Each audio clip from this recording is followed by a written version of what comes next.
Pioneers, I said we're joined by our next guest here. Fabulous lady boxer, just recently captured the WBC Diamond Championship, so we're going to welcome to the show right now Ava Knight. Ava, welcome to the Jeff Mayweather radio show. You're on with myself, Jeff Mayweather, and Carla J. Hey, thanks for having me. Hey, Ava, thanks for joining us. Welcome. What a time. Hey, guys. Well, thanks for joining us. I know Jeff was kind of a little hesitant to bring you on the show because last week you caused him to have an accident, and he was a little aggravated. But I calmed him down, and we got you on the show, so appreciate you joining us. Yeah, thanks. Yeah, actually, last week we had Ava wasn't able to join us. We had to cancel the show last minute as Jeff got a little fender bender here, and unfortunately we couldn't go on the show. So we got past that, and thanks for joining us this week. First of all, congratulations on your victory a couple weeks ago against Barbie there. A great win for you, and congratulations on that. Yeah, thank you. Big one for me. So let me ask you about this. You know, you're going against a fighter who basically had more consecutive title defenses than you have fights. You know, going in, were you a little nervous going in against someone that experienced? Personally, no. I wasn't scared of the experience. I think I was more scared of the altitude than anything. Because I already knew inside that I had this fight won. You know, I felt that I was the better fighter. You know, she's great. She was a great champion for a long time, but I knew that I had what it took. You know, I was younger and stronger and faster. You know, I was just determined. Yeah. So how did the altitude affect you during the fight, you know, if at all, and how did you train for it going in? Did you go to Big Bear or anything like that? Yeah, you know, the altitude affected me probably in the 6th, 7th round. You know, honestly, I don't think you can get used to altitude unless you stick with it for about a month. And we were up in Big Bear for about 2 weeks, you know. It was fortunate Mosley let us train up there, and we got some good sparring with, you know, Kalisha West and Becky Garcia. And then going up and down from there, I had to go home and then go to Mexico City for a press conference, and then back to the Bay Area, and then back to Mexico City. So we were sort of up and down, and I didn't get to keep the high altitude straight. But even that little bit just, you know, helped me out. I was able to keep everything going till the 6th round, and even with a little bit of that tough breathing and that muscle burn, I would still be able to pull everything out. Right. Hey, so Jeff, let me bring you in here on that. You have any experience as far as training fighters for the high altitude, and what's normally your strategy going into a fight like that? Well, I mean, basically, the altitude really only stays in your body probably about, at the most, 7 days. So if she came down before the 7 days, to be honest, it didn't help her at all being up in Big Bear. Yeah. So, but, you know, it definitely, if you come down, like maybe 5 days, about 5 days, you're good. 5 days, the more days you stay up there, closer to coming down, then it's phenomenal. I mean, you'll be able to go, you know, if she was fighting 10 rounds, she can fight 20 rounds. I mean, I've been in Big Bear quite a few times, trained up there a lot of times, and when you come down, you know, the altitude is in your body, and when you come down to a lower altitude, I mean, it's almost like you're like superhuman. But it only lasts in your body 5 to 7 days. And so I don't know, like I said, I don't know when she came down, so that's probably why, you know, it didn't fit in the body for nothing but 6 rounds. Okay. A little off topic, but what's the advantage of someone like Miguel Cotto going and training up there right now for his fight in New York City? Just because, you know, does it help your endurance even if you're not fighting at a higher altitude? No, it's gonna help him a great deal if he goes up, because I mean, New York is probably, you know, just above sea level. And I mean, you go in the Big Bear, you know, I think the altitude is like 5,000 to 6,000 feet. I'm not really sure exactly what it is, but I know that it's really high. And when you come down, like I said, I mean, your energy is, I mean, it's amazing. You're like a superhuman. Right. So let me ask you this. You're in Mexico City. It's her country. She's coming off of 2 split decision victories. You didn't get the knockout. You go to decision. Were you a little bit worried, before they made that decision that you might have been on the wrong end of that due to a little hometown cooking? Well, I think every fighter knows in a fight whether they lost or not. And, after that fight was done, I knew I had lost the fight.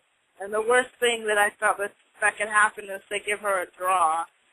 And I just couldn't see it happening. And we had our promoter on the side, but we had 2 other promoters against us. And it was really hard for me to think that they were going to be fair. But, at the end of the day, they were fair. That one of them had 7-3 and one had it 6-4, and I had it 9-1. But it felt right. They gave me the right answer. The right answer. They gave me the right judges. But Jeff, with Celestino is well aware. Being in the opponent's hometown, sometimes fair doesn't always matter. If you don't get the knockout, sometimes you're on the wrong end of that, just because for some reason they think if you're in the hometown, they deserve the decision. So. Yeah, it was really hard, and I really did try and knock her out, but she's really tough, and that's why she's been a champion for so long. All right. Now let me ask you this question. This is kind of interesting as I was, going over your stuff here. You've had so few fights, 13 professional fights. Yet, unlike most people who, kind of start off, the talented fighters who are supposed to be somebody, they're padding their records, fighting a bunch of cans right away, and not really fighting anybody of note. You've done the exact opposite. You fought Kalisha West 2 times, Ana Marie Torres, Susana Vasquez. Just in 14 fights, you fought a ton of former world champions and potential Hall of Famers. Was that something that you set out to do? And if so, why was that your strategy? When we first decided to turn pro, it was because we weren't getting enough fights. And, my former trainer and I had realized that, I was already good enough to be up there. I had watched the girls that I had been fighting, the ones that were already on TV or had their fights on the internet. So when we came into the game, we said, we're just going to take the fight. And that's exactly what we did. I kept up really fast, and, it was difficult, but, at the same time, it taught me a lot. And, not being able to be a prospect because I was a woman, I wasn't fortunate enough to have fights handed to me. So I feel that, even with my record, it just shows what kind of fighter I am. Now, Jeff, have you ever seen anybody, or can you think of anybody offhand? I believe, and I could be wrong here, Ava, but you fought six former champions, right, in your first 14 fights. Is that right? Mm-hmm. Yeah. So, Jeff, have you ever seen another fighter that's fought so much top quality competition right away and early in their career? The only person I can even think of that done something like that was probably my brother Roger. I mean, of course, he wasn't fighting world champion, but, he fought his very first fight. His pro debut was an 8-rounder, and he fought a guy with 19 fights. And then after that, of course, he fought even bigger names. But, other than him, no, I didn't see nothing even close to it. Yeah. So Ava, you went in this fight, even though you had fought tough competition, you were still considered the underdog based because of the experience thing. And even still, you get a lot of but. Ava's great, but she doesn't have the experience, but she hasn't been around, but she's still young. Do you think that this victory, like I said, going down to Mexico City, beating her in her backyard, do you think that's going to give you a little more respect than maybe some people that haven't given it to you up until this point? Well, yeah, I mean, I think it's going to give me a lot of respect. A lot of people will tell you if you beat someone with that kind of score in their own hometown in a different country, you had to have beat them fair and square. So, and the one thing I realized, in Mexico, they love their fighters, and they'll boo you if they don't think you won, or even if they thought it was a close fight. And I didn't hear any boos after that fight, so I got my respect in Mexico for fighting Mariana, and it's unfortunate that the United States didn't get to see it. You know, that should have been on HBO, but, you know, hopefully I'm gaining my respect in the United States as a great woman fighter. Right. So, Jeff, I'm going to put you on the spot here with a little trivia. She captured the WBC Diamond Belt. Can you explain to the people what the Diamond Belt is? Are you talking to me? Yeah, you're the only Jeff, I think. I have no idea what the Diamond Belt is. I know that Floyd won it also, but I have no idea what it is. All right, well, yeah, you know, you'd mentioned Floyd. You know, Ava, you're in extremely select company. Manny Pacquiao, Floyd Mayweather, Bernard Hopkins, Sergio Martinez, Nonito Donaire, and Ana Maria Torres are the only other ones that have won the Diamond Belt. So go ahead for those like Jeff and myself that aren't quite sure what the Diamond Belt is. Explain that, how it's given out, and why. Well, from what I've read about it, you know, the Diamond Belt is the contest between the best of the best. You only win it once. I don't know how, you know, if they're going to give it out again, maybe in a different era. But I guess it just means you're the best of the best in the weight class in the time period. So, you know, that's the best I could put it. Well, certainly, you know, considering who's held it before, obviously it shows, yeah, it's not given out lightly. But it does, you know, it does seem kind of strange as far as, you know, the confusion with the belt. You know, I guess so. The WBC regular title, which she held, is now vacant, but yet you can still keep your IBF belt, correct? Yeah, you know, with her losing the fight, she lost her world title belt, but I hear that she's fighting for it again. But we had a little feud before the fight with the WBC and the IBF. You know, they didn't want to unify. And, you know, I wanted to respect the IBF for everything they've done, and I've been fighting for them for the past year. So, you know, we decided that we were going to stay with the IBF, and I think that's the reason why we didn't put the world title on the line. Okay. Well, explain, you know, who's next for you. You know, a lot of talk about Melissa McMorrow, which would be nice. You guys could fight, you know, little hometown there, Northern California thing. Is she something that you have your eye on? You know, obviously you two fight. That would basically, you know, create a dominant fighter in the weight class. She holds the WBA, WBO, WIBF titles. So basically, you know, the winner of that would be the king of the division. Is that someone that you're looking at as possibly next, or do you have someone else in mind, or do you not really know at this point? Well, I don't really know what's coming next right now. Right now, I'm at the top of the food chain. So, you know, I feel like she should be trying to see what she can get out of me. And right now, I don't feel her as a threat. I know she's a great champion and she's doing a great job right now. But you know, seeing her in the amateurs and knowing where she's at and what she's doing, you know, she's going to be a great fight. But you know, I see other competitors ranked a little higher than her. She beat the German girl, which, you know, at that time I was hoping that I was going to be able to go down there and knock her out. But, you know, she was fortunate to do that. But, I hope Melissa keeps winning so we can make that big fight happen. And, you know, and we can bring it to the United States because I'm pretty sure me and her could put on a great show. She's got a little bit of confidence to her, Jeff. She kind of reminds me of your nephew a little bit.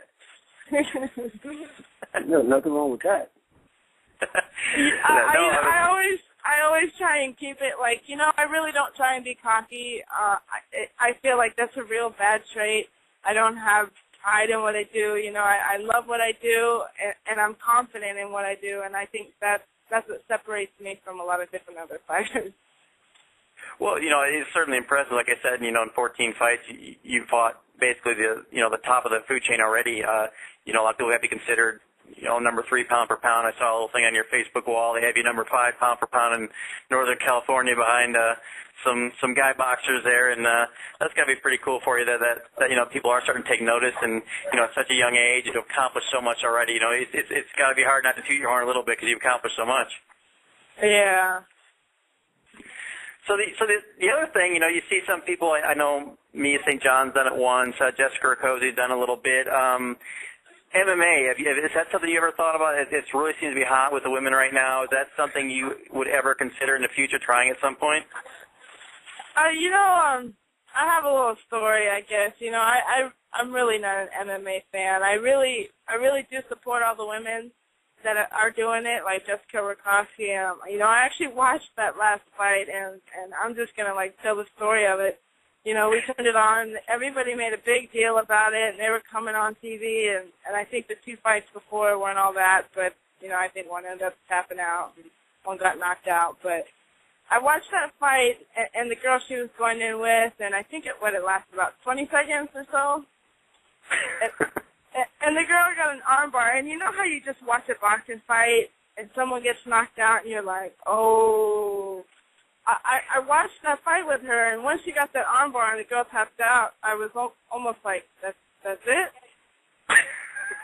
You know, and the reaction to me was just so different, and I respect them. You know, it's a totally different sport, but I just couldn't see myself doing that. Well, I think Jeff's working with some MMA guys, but I think he kind of shares your sentiment. You know, he's getting a little warmer to this sport, but I know he prefers the knockout to a rear naked choke or an armbar, right, Jeff? Yes, I like the sidebar. The sidebar? or the tripod. Yeah, so you can see where fighters like Roy Nelson and King Mo get all their talent from working with Jeff. So then, Ava, you said you're not too interested in MMA going forward. What do you think that the future of women's boxing is? I mean, the one it had a run for a while when you had Layla Ali and Christy Martin and that kind of thing. Then it kind of disappeared for a long time. However, I do see a lot of buzz starting to build, and especially around people like you, young, attractive fighters that are really making their marks. And what do you think the future of female boxing is, and do you see it having another push? I think it's going to get better and better as time goes. I think right now it's still going to stay where it's at.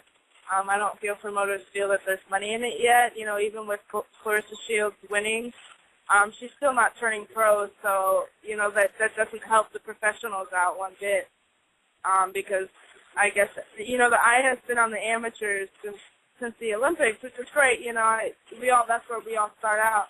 But, seeing that only one woman was able to do it and none of the men were able to, I think it's turning heads away from boxing in America. But, yeah. as being a champion right now, it's just sad to see that, seeing such a great young woman win the Olympics and then have no professionals that have been doing it for so long, since Layla Ali left and just blew the torch and women just went downhill to see it come up, and nobody throw a bone to the women who are champions now that have been doing a great job. It's just hard for me to swallow, and that's why I've been fighting in Mexico so much, because they actually care about boxing, but it's hard to see that the United States hasn't stepped up yet. Right. Yeah, not only Clarissa Shields, like you mentioned, but also, she didn't win, but Marlon Esparza, who got, quite a bit of mainstream publicity, also she didn't go pro, so, yeah, that definitely probably hurts the sport as far as, not getting the mainstream media, focusing on them and therefore on the sport as a whole of professional fighting. Yeah. So, maybe you're the person to bring it to them. Like I said, you seem to have a lot of personality. You're obviously incredibly talented. So, like anything, it always needs to be a good rivalry. So maybe we can find someone for you to, have some good fights with and pique the interest. So do you find in general that it's mostly American, and that when you go out of the country that women's boxing is more appreciated? Yeah, going to Mexico, you think it'd be like going to a foreign country, but it's like when women go over there who fight, it's like they just love us. They treat us as good as the men, or even better. We put on great fights. But, we might only do 2 minutes, but we go out there and throw blows for 2 minutes, and that's what they like to see. And we get our respect there. And coming back to the United States, it's like we get thrown under the bus. Not that I don't like, I like that nobody knows who I am when I go somewhere. I can't take that for granted yet, but, but just getting our respect as fighters, we've got all these people who are getting named pound for pound and getting in Ring magazines. But, you know, who are they mentioning in the women? You know, they're still only calling out the names that were 10 years ago, and they don't know who the women coming up right now are. Right. Jeff, we were able to talk about this a little bit a couple months ago when we had Maureen Shea on, but what, if anything, do you think that women's boxing can do as far as sparking interest in the American public? Well, I mean, they're on the right track by even having women in the Olympics. And I think that that's going to be, you know, unless you have another famous name coming to the women's sport of boxing, women's boxing is going to be what it is. I mean, because women's boxing to America is just like women's basketball. You know, it's not, you know, people are not going to go, you know, gung-ho and go spend a lot of money watching women fighting. They're not going to do it. So it's one of those situations in which, you know, through the Olympics, people will get a chance to understand that women are just as, you know, just as talented as men are. And then once that happens, and once you get an Olympian that, you know, like you said, I mean, whoever won the Olympics, if they're not turning pro, that's hurting women's boxing. But, you know, the one thing is that that's what you want. That's going to be the driving force of women's boxing, because they're going to be able to see that women from America, women from wherever, I mean, they can actually fight. So until that happens, you know, women's boxing is not going to flourish in the U.S. Right. You don't have any illegitimate daughters running around out there with the Mayweather last name, do you, Jeff? No, I ain't got no daughters. No daughters, no sons, no nothing. Man, where's the little Mayweather I can call out, you know? You got a daughter I can call out so I can make some money. None of them decided to box. Hey, Ava, another thing I was interested in, you know, a lot was made about you and Barbie, the appearances. I mean, does that bother you at all when some people focus more on your appearance and whether or not you look good as opposed to your talent? Because, I mean, you know, some people that do turn in, from a guy's standpoint, do just tune in, you know, based on the looks. Well, you know, if getting pretty is going to get people to watch me fight, you know, I can't hate on that. You know, Barbie was naked in Playboy, so that was her view, you know. Who wouldn't want to see a girl naked fight, you know, in a ring? So, I mean, I would never go that far, but, you know, if I have a pretty face and that's going to get people to watch me and respect me as a fighter, there's nothing wrong with that, because I don't want to be ugly. So, you know, I can't help it. Well, you don't have to worry about me and Jeff. You know, we have no choice. But, yeah, I don't think you have to worry about that. And then, what's that? No, what I was going to say is that the days of women looking like men in boxing is not, nobody cares about that anymore. The kind of, the woman like Ava, that's what, at least, that's going to get the fans to tune in. And, you know, and actually not only that, I mean, then that's when the women can get, you know, even get some endorsement deals, because no one cares about the dyke. That's, you know, the woman that looks like a dude coming into the ring. Nobody cares about that anymore.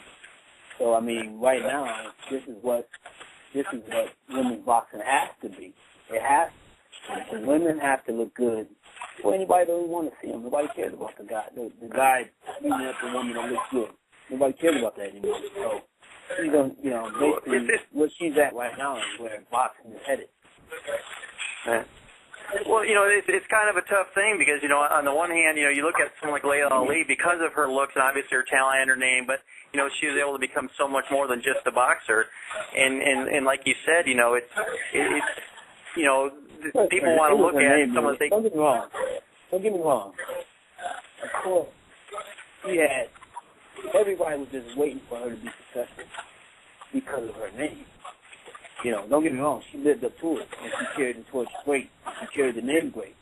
But what I'm saying is that the reason why women's boxing became big, because you had Joe Frazier's daughter, you had Roberto Duran's daughter, you had Archie Moore's daughter, you had so many names of great fighters that actually all these women were fighting at the same time. So it's now all of a sudden, and you finally make the biggest fight you possibly can in name value, you know, Layla Ali against Frazier's daughter. I forgot her name, but you make that fight. That's the biggest fight that could even happen in one boxing.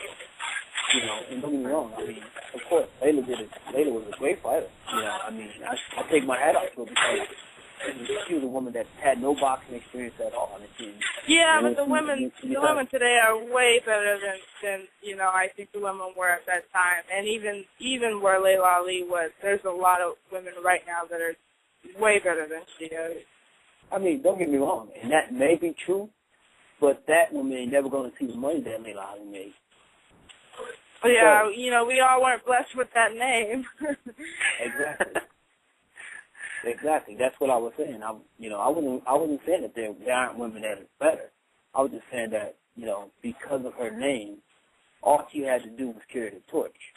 Yeah. That's even just like my nephew. I mean, the name was way established long before he even came along, but he had to carry the torch. And once he carried the torch, of course, now all of a sudden, the spotlight is on you, and you prove yourself.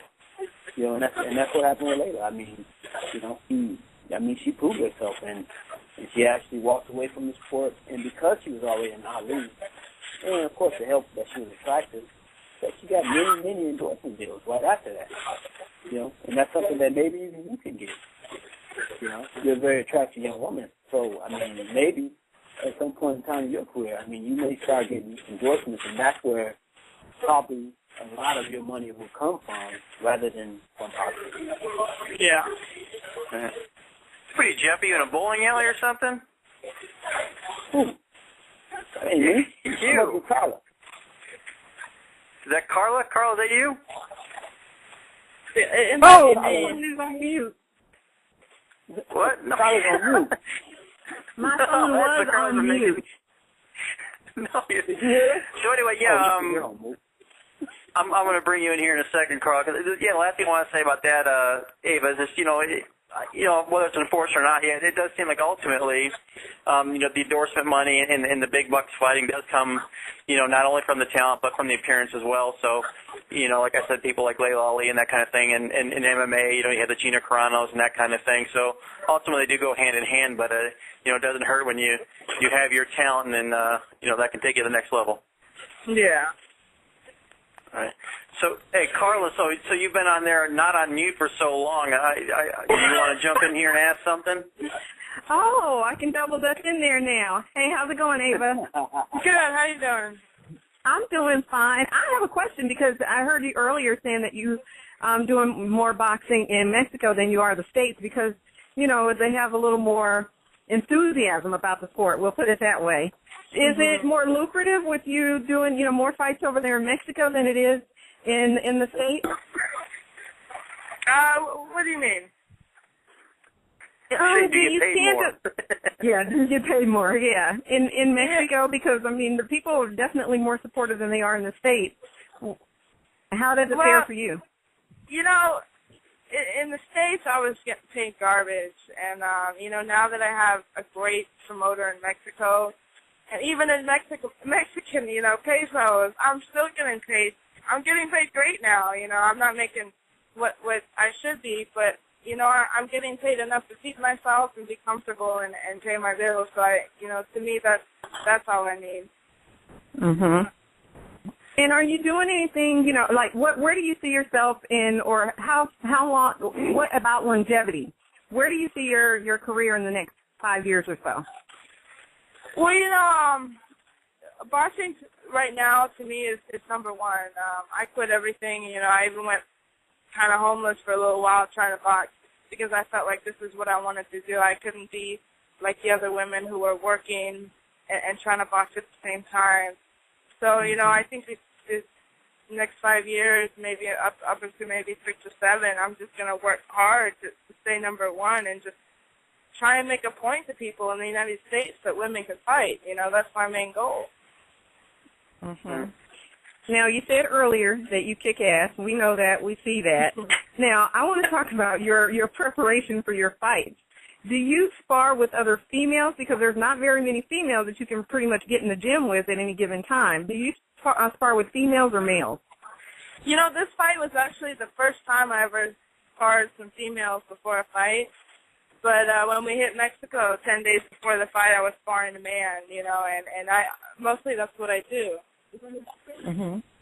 And sparring men is just I think that's what all of us women have to do, is because there's not a lot of women, like you said, you know, there's not a lot of us to go around, so we just have to find some amateur. Like right now, I've got my coach's son, and he's a great amateur, and I realize right now I might be beating him up, but once he turns that 18, he's gonna be beating me up, you know. So it's just like something all of us women have to go through when we find sparring partners. I'm sure I'm sure a 17-year-old boy is has other people he'd rather get beat or not rather get beaten up than by Ava Knight. So I'm sure he's okay with that. But I'm sure you know, and the reason Jeff was defensive with Layla Ali earlier is because he used to get beat up by Layla. They used to spar together a little bit. Yeah. Well, I'm sparring. You know, the guys my size. You know, once they hit that age where they hit that manpower, it's like I almost have to stop because, you know, they start to hurt me. You really can't compare a woman to a man when they're in the same weight.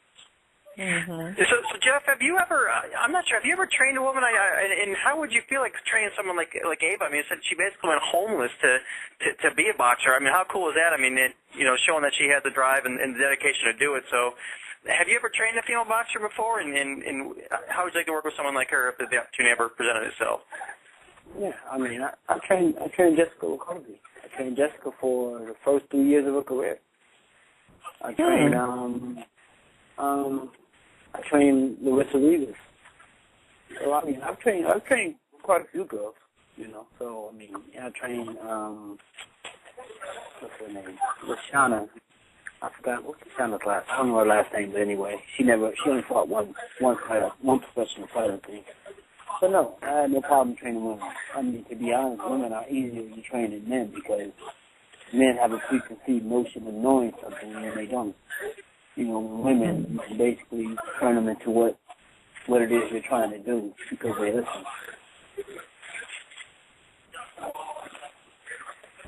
Did we lose you? All right. Yeah, so, I mean, Ava, it was, it was great having you on the show.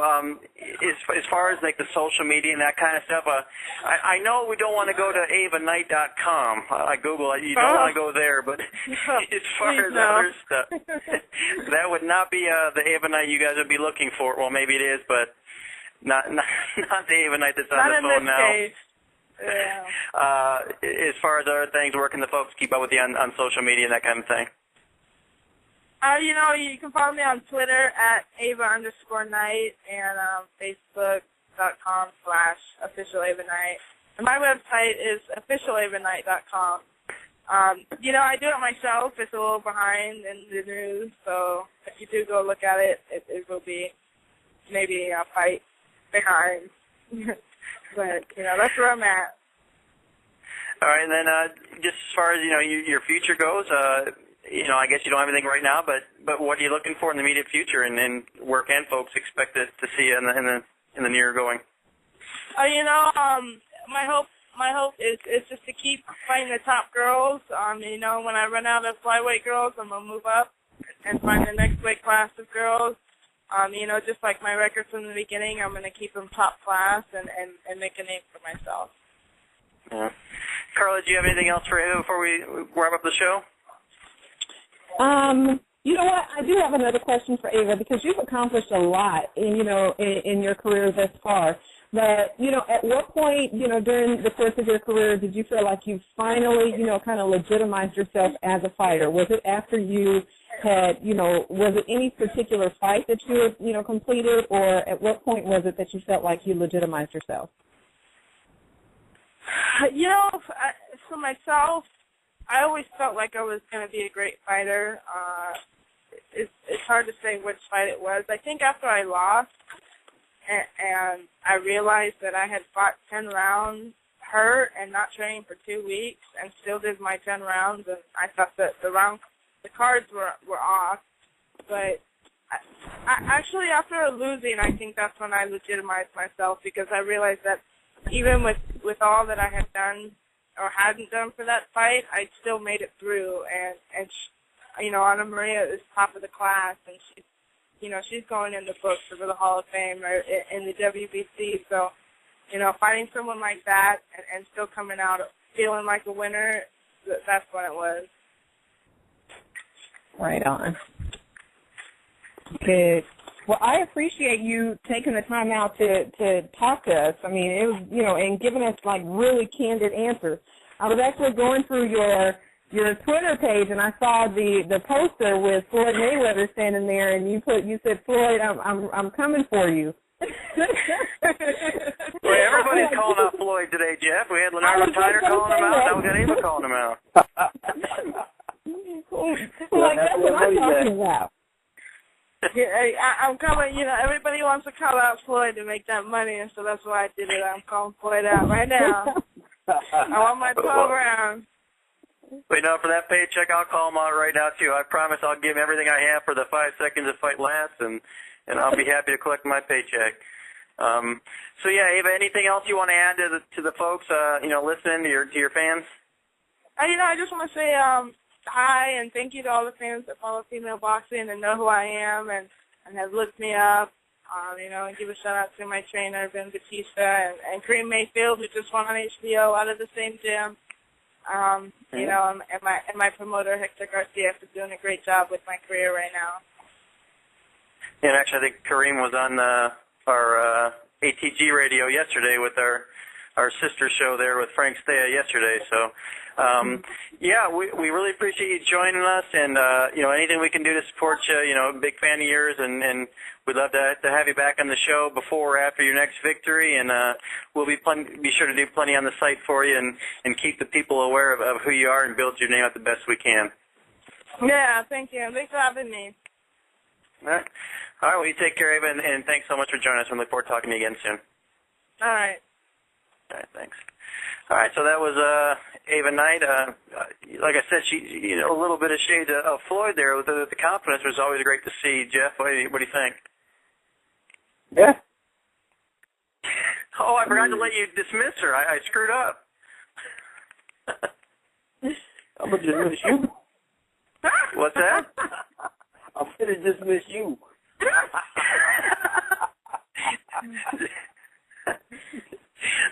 I think Jeff's been dipping into the bag there. All right, so it was great show tonight. Leonardo Tyner and Ava Knight, both great guests. Both had a lot to say. Love to get both of them back again. Again, our sympathies go out to the friends and family of Emmanuel Stewart. A really tough loss for the boxing world in the last week. Great show tonight. Carla, as far as, following you, where can the folks keep up with you?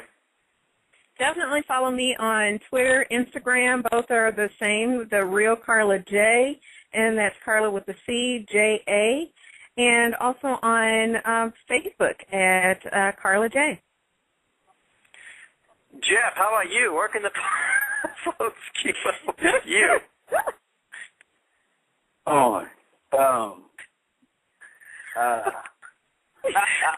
Freaking Alex. What was you doing today? Goodweed.com.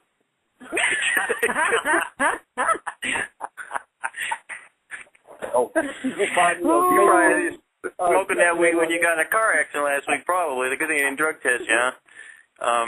Now, Jeff's on Twitter at... yeah. What? You know that one. Go ahead. Tell him. This is sad, Jeff. I have to tell you can follow Jeff on @JeffMayweather1 on Twitter, and of course Jeff Mayweather on Facebook, and like the boxing page, Jeff Mayweather's Pro Boxing Insider, and also Pro MMA Insider on Facebook. Both those, and check them out. Anything else, guys? Anything else you want to talk about before we wrap up the show? I think Jeff's probably missing a X Factor or whatever, so he's probably ready to go. So anything else? No, I'm watching Hardcore Porn.